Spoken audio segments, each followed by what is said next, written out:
नमस्कार मित्रों, स्वागत है आपका हमारे इस ऑनलाइन मंच पर। आज के इस वीडियो में हम लोग जूनियर असिस्टेंट यानी कनिष्ठ सहायक भर्ती जो यूपीएससी द्वारा विज्ञापित की गई थी और जो होनी है 3 नवंबर को प्रस्तावित है और उसकी डेट जो है लगभग कंफर्म है, क्योंकि इसके आगे बढ़ने या इस तरह की कोई भी सूचना कहीं से नहीं मिल रही है। तो आप 3 नवंबर डेट को फाइनल मान के चल रहे हैं। लगातार आपके मैसेज आ रहे थे कि इसकी तैयारी शुरू करवाइए, इसकी टेस्ट सीरीज लाइए। तो आज इस वीडियो में हम लोग ये सारी बात करेंगे।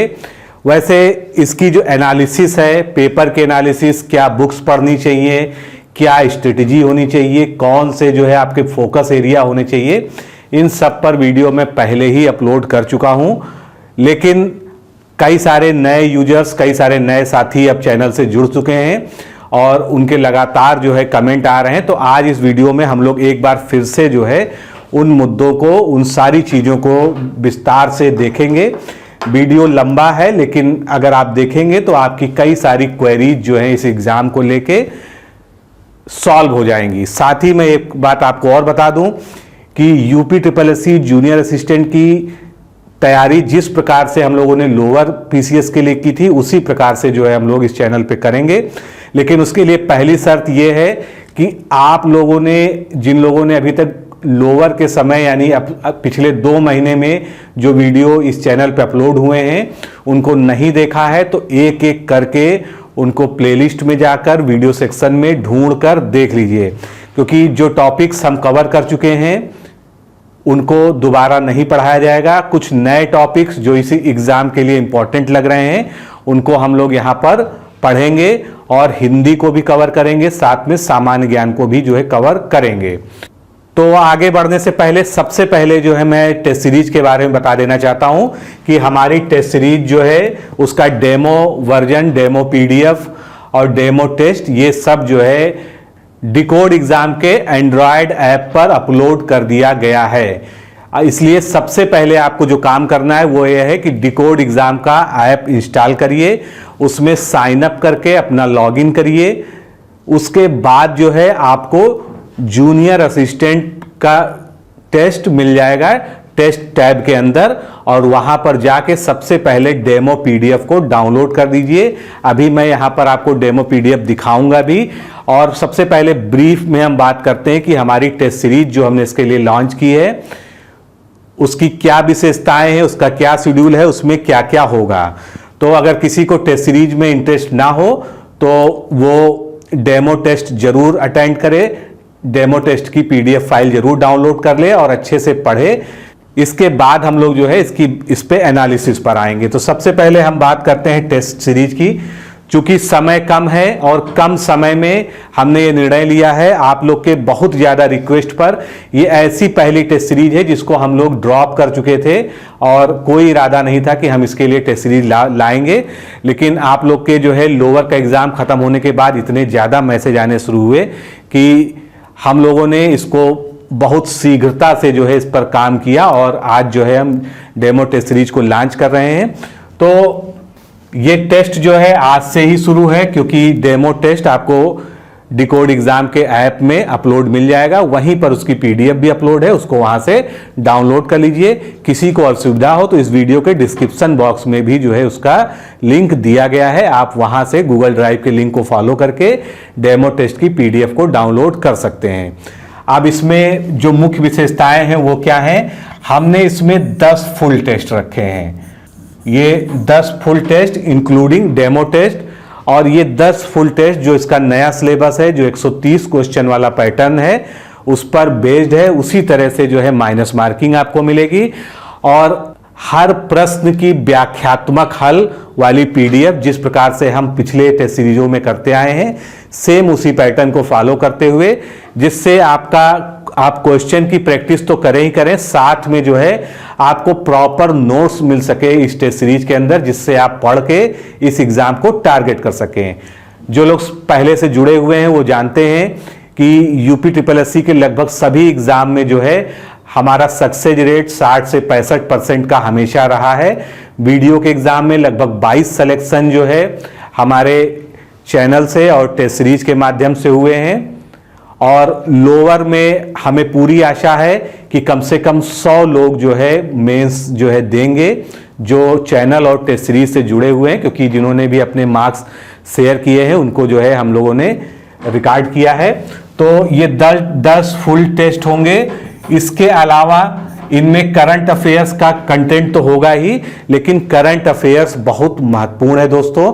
और आप अगर नए पैटर्न को देख पा रहे हो, यूपी ट्रिपल एससी के पिछले 6-7 महीनों में जो भी एग्जाम हुए हैं, तो करंट अफेयर्स पहले 4-5 क्वेश्चन ही पूछा जाता था। अब वो रेशियो बढ़ के 7-8 तक पहुंच गया है हर एग्जाम में। बस एक ही दिक्कत है कि करंट अफेयर्स बिल्कुल रिसेंट नहीं आ रहा है। करंट अफेयर्स 6 महीना 1 साल पुराना पूछ रहे हैं, इसलिए जो है आपको 1 साल की तैयारी करनी पड़ेगी। तो 10 फुल टेस्ट के बाद जो है हम लोग ये फुल टेस्ट का जो पहला टेस्ट है, ये डेमो टेस्ट अपलोड हो चुका है। अगला टेस्ट जो है 6 तारीख को अपलोड होगा और ये हर 2-2 दिन के गैप पे करते हुए 28 तारीख को जो है हम लोग ये टेस्ट सीरीज क्लोज कर देंगे। 30 नवंबर को आपका पेपर है। आप जब भी चाहें टेस्ट अपलोड होने के बाद टेस्ट दे सकते हैं, ये आपकी सुविधा पर है। केवल पीडीएफ डाउनलोड करना हो तब भी आप जो है लॉगिन करिए और वहां से पीडीएफ को डाउनलोड कर लीजिए। कोई भी आपको सहायता चाहिए तो ये आपके सामने नंबर प्रदर्शित हो रहा है, इस नंबर पर आप JA UP triple SC JA लिखकर जो है भेज दीजिए। आपको जो है यहां से कॉल करके पूरी मदद की जाएगी। चाहे आपकी लॉगिन की समस्या हो, आपको पीडीएफ ना डाउनलोड कर पा रहे हो, या टेस्ट सीरीज के बारे में कोई एडिशनल जानकारी चाहिए, सब कुछ जो है आप जो है इस नंबर से कांटेक्ट करके ऑफिस टाइम में फोन भी कर सकते हैं। तो करंट अफेयर्स महत्वपूर्ण है, इसलिए करंट अफेयर्स के लगभग 250-300 क्वेश्चन पूरी व्याख्या के हल के सहित जो है आपको पीडीएफ में इसके अलावा प्रोवाइड की जाएगी। तो करंट अफेयर्स की आपको पीडीएफ मिलेगी और वो जो है आपको 15-16 तारीख तक जो है दे दी जाएगी, जिससे आप उसको अच्छे से जो है एग्जाम के पहले तक जो है पढ़ सकें। और 3 नवंबर को जो है आप जब पेपर देने जाएं तो आपकी जो है संपूर्ण तैयारी हो चुकी होगी। अब हम लोग डेमो टेस्ट पे एक नजर डालते हैं। तो दोस्तों, जब आप ऐप में जाएंगे, लॉगिन करेंगे, तो आप इस तरह से जो है पीडीएफ डाउनलोड कर पाएंगे डेमो टेस्ट की, जहां पर आपको जो है पूरा शेड्यूल दिखेगा और जो जो इसकी विशेषताएं हैं यहां पर लिखी हुई हैं। कोई भी जानकारी अतिरिक्त चाहिए तो आपको यहां पर नंबर डिस्प्ले हो रहा है, आप इस नंबर पर जो है कॉल कर सकते हैं। और हमने इसमें बिल्कुल जो है नए पैटर्न को जो है फॉलो किया है। जो निगेटिव मार्किंग है उसको भी अप्लाई किया है, जिससे जब आप ऐप में या वेबसाइट के माध्यम से टेस्ट दें तो आपको जो है बिल्कुल एक्यूरेट रिजल्ट मिले कि माइनस मार्किंग के बाद आपकी क्या नंबर आ रहे हैं, और जितने लोगों ने भी तब तक टेस्ट दिया होगा उसके बीच आपकी क्या रैंक है ये भी आएगी। तो शुरुआत यहां पर टेस्ट की हिंदी से की गई है। हिंदी के क्योंकि 60 क्वेश्चंस आने हैं, तो आप देख सकते हैं कि जिस तरह से हम हमेशा हर टेस्ट में व्याख्या लिख के जो है क्वेश्चन को परिपूर्ण करते हैं, वही सेम पैटर्न है।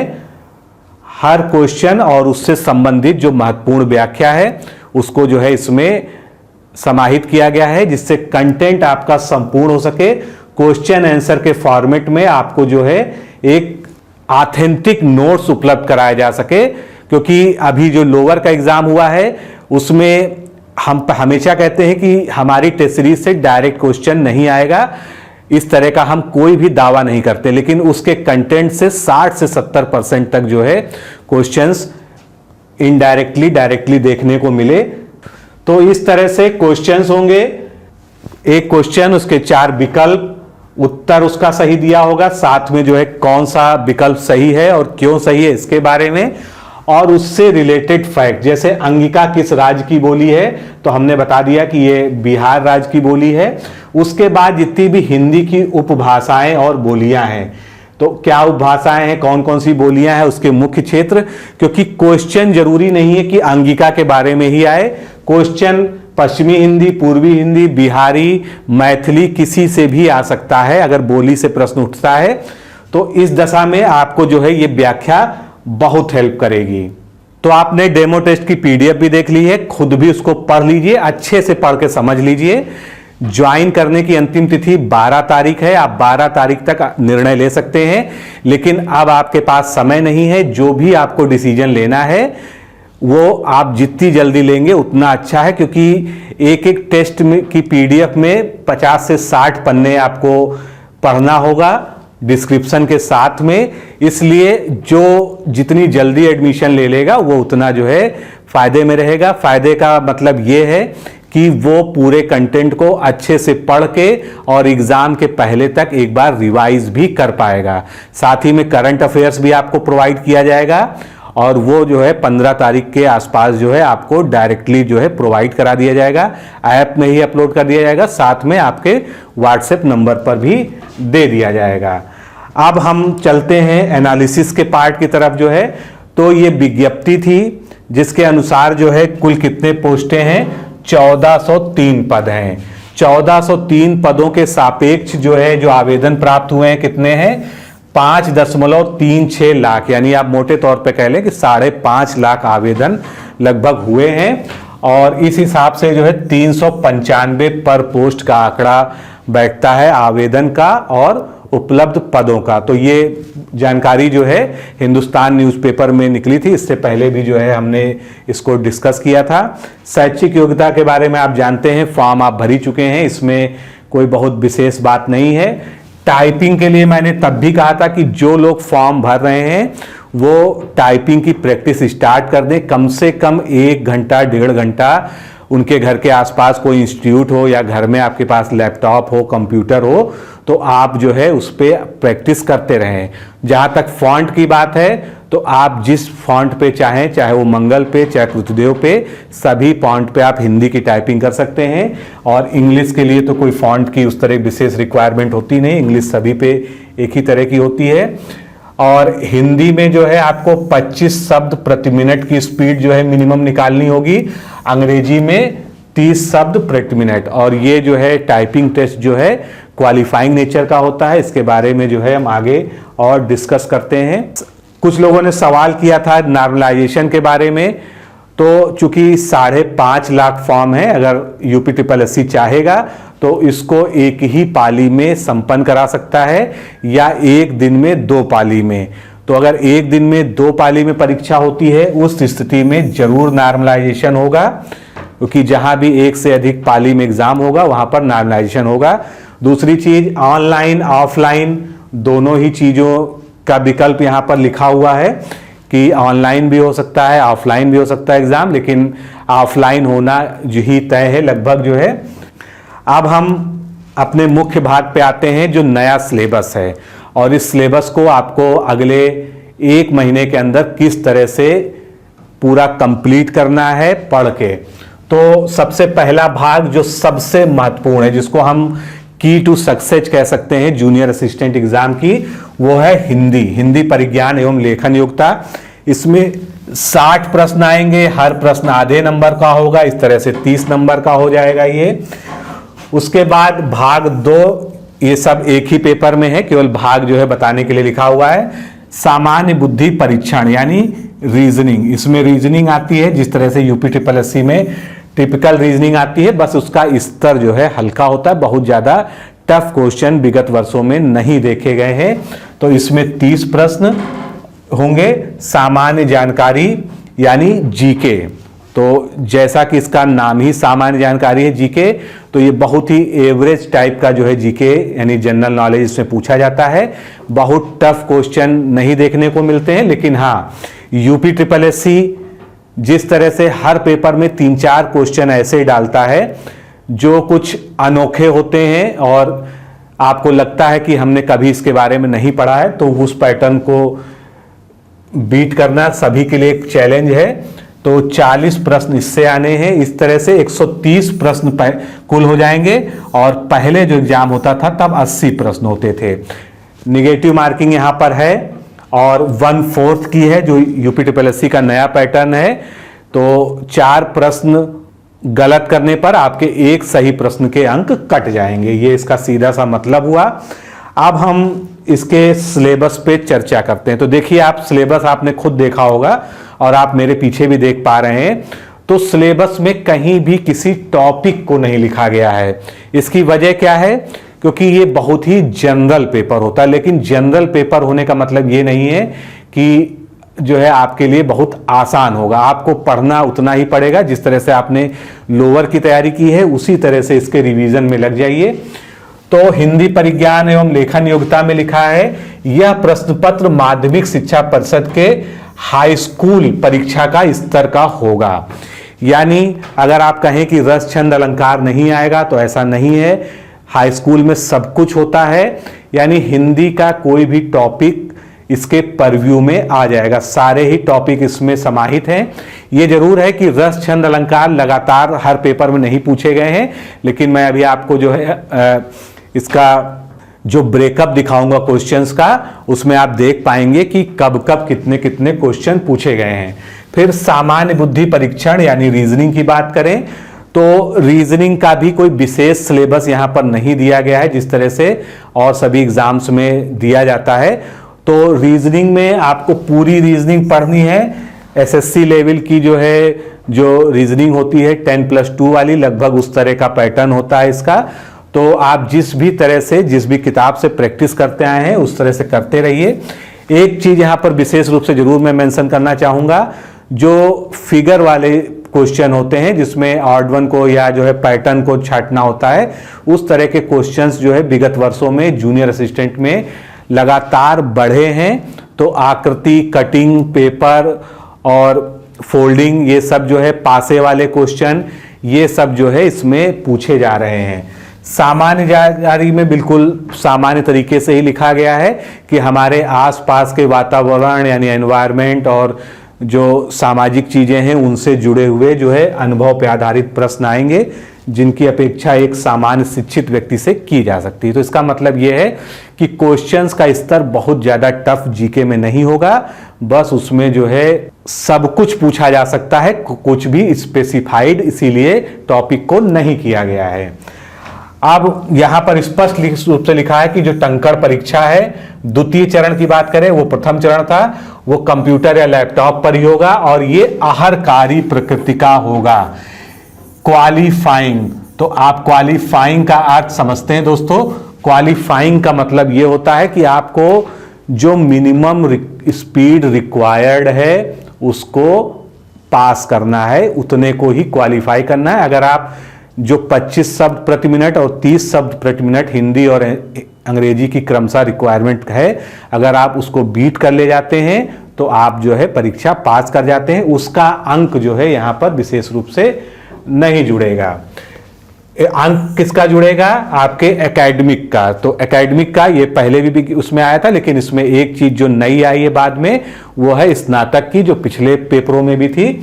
तो ये आपने पढ़ा ही होगा, इंटर के लिए 60% हो तो 20 अंक, ये सब जो है दोबारा आपको रिपीट करने की जरूरत नहीं है। स्नातक में जो है अगर फर्स्ट डिवीजन है तो 10 अंक, इस तरह से। और आखिरी में यहाँ पर समरी लिखी है कि टंकण परीक्षा आहरकारी प्रकृति की होगी, यानी इसमें कोई भी अंक नहीं दिया जाएगा, केवल आपको क्वालिफाई करना होगा। कुल जो वस्तुनिष्ठ परीक्षा है वो 130 प्रश्न थे, तो उसका आधा कर लीजिए नंबर से, यानी 65 अंक का जो है आपका रिटन एग्जाम हो गया। उसके बाद शैक्षिक अर्हता के आधार पर अधिकतम 30 अंक प्रदान किए जाएंगे और 5 अंक जो है ये जो खिलाड़ियों वाला जो है रिजर्वेशन है उसके लिए है। तो इस तरह से प्रथम चरण और द्वितीय चरण मिलाकर कुल 100 अंक से मेरिट बनेगी और इसकी मेरिट जो है हाई जाती है, इसलिए जो है इसकी तैयारी आपको अच्छे से करनी होगी। अब जो हमने एनालिसिस की है उनमें इन पेपर्स को सम्मिलित किया है। अगर बहुत ज़्यादा डिटेल में देखना हो तो आप जो है पिछला वीडियो जो मैंने जूनियर असिस्टेंट पर अपलोड किया था उसको ढूंढकर एक बार जरूर देख लीजिए। तो इस तरह से एक तरफ टॉपिक लिख के कब कब कौन कौन से क्वेश्चन पूछे गए हैं, यहाँ पर आप इसको साफ नहीं देख पा रहे होंगे। हिंदी से औसत 60 प्रश्न आते हैं, लेकिन ये जो डिवीजन है ये 40 क्वेश्चन वाले पैटर्न का है, क्योंकि अब तक 40 क्वेश्चन पे ही था। तो अगर इसमें आप प्रायोरिटी एरिया देखिए यही चीज जो है आपके लिए बहुत इंपॉर्टेंट है, क्योंकि आप जो है अब रिवीजन करने जा रहे हैं तो आपको कहां से शुरुआत करना है, आप इसको वीडियो देखते देखते साथ में नोट भी कर सकते हैं। तो सबसे ज्यादा आपको जो फोकस करना है अपठित गद्यांश, तो चूंकि इसकी कोई तैयारी करने का कोई तरीका नहीं है और ये बहुत इजी टॉपिक होता है, इसमें आप 4 के चारों प्रश्न एक सामान्य जो है विद्यार्थी हल कर लेता है। अपठित गद्यांश से 4 क्वेश्चन अब तक आते रहे। रचना, साहित्य एवं साहित्यकार, जितनी भी हिंदी की रचनाएं हैं उनके साहित्यकार कौन से हैं, उनके लेखक कौन से हैं, कवि जो है, सारे ये आपको याद कर लेने हैं। आपके पास जो भी बुक हो, चाहे आप ल्यूसेंट हिंदी से पढ़ते हो, पूजा पब्लिकेशन की भी एक बुक आई जिसके बारे में मैंने आपको बताया था, उसके अलावा बहुत सारी बुक हैं जिससे भी आप पढ़ते हो, चाहे हरदेव बारी से, चाहे पृथ्वीनाथ पांडे की बुक से, तो आप जो है इस चैप्टर को सबसे पहले यहीं से आप शुरुआत कर दीजिए। फिर वाक्य में अशुद्धि ढूंढने वाला, ये 3 क्वेश्चन जो है एवरेज पूछा जाता था 40 में। वर्णमाला पर आधारित, यानी स्वर, व्यंजन, काकल्य क्या है, घोष वर्ण कौन से हैं, अघोष कौन से हैं, ये सब जो है पूरे 2 क्वेश्चन इसमें पूछे जाते हैं लगभग। वाक्यांश का क्रम लगाने वाले क्वेश्चन, 4 वाक्यांश दे दिए जाएंगे और उनको जो है सार्थक क्रम में व्यवस्थित करना हो। तो ये भी एक जो है सामान्य तरीके से हल किए जाने वाला क्वेश्चन है। विलोम शब्द से 2 क्वेश्चन, हिंदी भाषा, इतिहास, बोली एवं लिपि, जिसका भी मैंने डेमो में आपको जो है दिखाया था। आप जानते हैं कि जो हमारी टेस्ट सीरीज है, हम लोग हिंदी और जीके के हमेशा से एक्सपर्ट माने जाते हैं। तो अगर आप टेस्ट सीरीज लेते हैं तो आपकी हिंदी की तैयारी तो पूरी और जीके की वहीं से हो जाएगी। पर्यायवाची से, अलंकार से 2 क्वेश्चन, संधि विच्छेद से 1 क्वेश्चन, ये एवरेज क्वेश्चंस की बात हो रही है 40 में से। फिर वाक्य भेद, वाक्य के जितने तरह के भेद होते हैं, समास, वर्तनी की शुद्धि, मुहावरे एवं लोकोक्तियां, वाक्यांश के लिए 1 शब्द, तत्सम, तद्भव, रस, छंद, अलंकार, रिक्त स्थानों की पूर्ति वाले क्वेश्चन, क्रिया, क्रिया विशेषण, पत्र लेखन से भी 1 क्वेश्चन पूछा गया है, तो पत्र लेखन को भी आपको पढ़ना होगा। मैंने पत्र लेखन पूरा यहां पर करा रखा है, आप वो वीडियो जरूर देख लीजिएगा। शब्द भेद, सर्वनाम, हिंदी अंग्रेजी अनुवाद, उपसर्ग, क्रिया विशेषण। यहां जहां पर 0 लिखा है, यहां पर कंफ्यूज होने की जरूरत नहीं है। 0 का मतलब यह है कि ये काफी कम बार पूछा गया होगा, इसलिए जब उसका एवरेज किया गया है सारे प्रश्न पत्रों से, तो वो 1 से कम उसकी वैल्यू रही है, इसलिए वो 0 यहां पर शो कर रहा है एक्सेल में। वचन, संज्ञा, लिंग, युग्म शब्द, प्रत्यय, ये सब कम पूछे गए हैं, लेकिन इनसे कभी ना कभी क्वेश्चन आया है, इसलिए आप कुछ भी छोड़ने की स्थिति में नहीं है। विराम चिन्ह, कारक, विशेषण, अव्यय, निपात, काल, छंद, वाच्य, ये सभी जो है, और इसी पैटर्न पर जो है हमने अपनी जो है टेस्ट सीरीज को भी बनाया है। इन सभी टॉपिक्स को इसी तरह से प्रायोरिटी के आधार पर सेट किया है। अब बात करते हैं सामान्य ज्ञान की, जिसकी जो है 40 प्रश्न आने हैं। तो इसका ब्रेकअप आप देख लीजिए किस तरह से अब तक ट्रेंड रहा है और आपको क्या प्रायोरिटी रखनी है अपने पढ़ने में। तो राष्ट्रीय अंतर्राष्ट्रीय घटनाक्रम यानी करंट अफेयर्स, तो करंट अफेयर से एवरेज 4 क्वेश्चन आते हैं अब तक, लेकिन ये मान के चलिए चूंकि अब जो है नंबर ऑफ क्वेश्चंस सिलेबस में बढ़ चुके हैं, तो कम से कम आप 7 से 8 क्वेश्चन यहां एक्सपेक्ट कर सकते हैं कि करंट अफेयर से पूछ लिए जाएं। सामान्य विज्ञान एवं प्रौद्योगिकी यानी जनरल साइंस और टेक्नोलॉजी के क्वेश्चन, भारतीय इतिहास एवं संस्कृति से, उत्तर प्रदेश विशेष। भारतीय इतिहास और संस्कृति में एक चीज ध्यान रखिएगा, अभी जो लोअर का पेपर हुआ है उसमें चारों पालियों में क्वेश्चन पूछे गए थे स्मारकों, दर्शनीय स्थलों से। कौन सा मकबरा कहां पर है, कौन सी मस्जिद कहां पर है, कौन सा मंदिर कहां पर है, कौन सा पैलेस कहां पर है। तो इसको मैं आपको बता रहा हूं कि चूंकि ये पैटर्न अभी रिसेंटली देखने को मिला है, इसलिए जूनियर असिस्टेंट में भी ये देखने को मिलेगा। इसलिए ये वाला चैप्टर जिस भी किताब से आप पढ़ते हो जीके की, पूरा अच्छे से पढ़ लीजिए। फिर पॉलिटी आ गई, अर्थव्यवस्था आ गया। तो ये जो है जितने ये शुरुआत में 5 लिखे हैं, इन पर जो है पहले आप फोकस करिए रिवीजन में। उसके बाद भारत एवं विश्व का भूगोल, इसमें बहुत ज़्यादा टिपिकल भूगोल नहीं पूछा जाता है, सीधे सीधे नदियों, पर्वतों और पठारों, इन सब के बारे में पूछा जाता है। मरुस्थल, कौन सा मरुस्थल कहाँ पर स्थित है, इस तरह के क्वेश्चन। खेल एवं पुरस्कार, खासकर रिसेंट के जो है कंप्यूटर से भी एक क्वेश्चन आ जाता है। मिसलेनियस में जो है कई तरह के जैसे पुरस्कार दिए जाते हैं और बाकी चीजें। फिर कार्यालयी ज्ञान एवं निर्णयन, तो ये पहले जो मैंने एनालिसिस की थी, तो इसमें जो ऑफिस का जो है ज्ञान है उससे संबंधित क्वेश्चन पुराने प्रश्न पत्रों में मिले, लेकिन इधर के जो 5-6 प्रश्न पत्र हुए हैं उनमें नहीं मिला है, लेकिन हम इसको अवॉइड नहीं कर सकते हैं। और इसमें सीधे सीधे जो है कार्यालयी ज्ञान का मतलब है कि ऑफिशियल सेटअप के बारे में जो क्वेश्चन पूछे जाते हैं उस तरह के एक आध क्वेश्चन आ जाते हैं। जनसंख्या एवं नगरीकरण, इससे भी। अब हम बढ़ते हैं रीजनिंग की ओर। तो रीजनिंग मैंने बताया आपको कि 10+2 वाला जो लेवल रहता है एसएससी वाला, और क्वेश्चन बहुत ज़्यादा उलझाऊ जूनियर असिस्टेंट में देखने को नहीं मिलते हैं। सिंपल और सीधे क्वेश्चन, कोडिंग डिकोडिंग वगैरह से ज़्यादा क्वेश्चन आते हैं। जो फिगर वाले क्वेश्चंस हैं और निर्णयन वाले, इनसे जो है क्वेश्चन जो क्या रेट इस धर बढ़ा है, तो इन पे ज़्यादा फोकस करिएगा।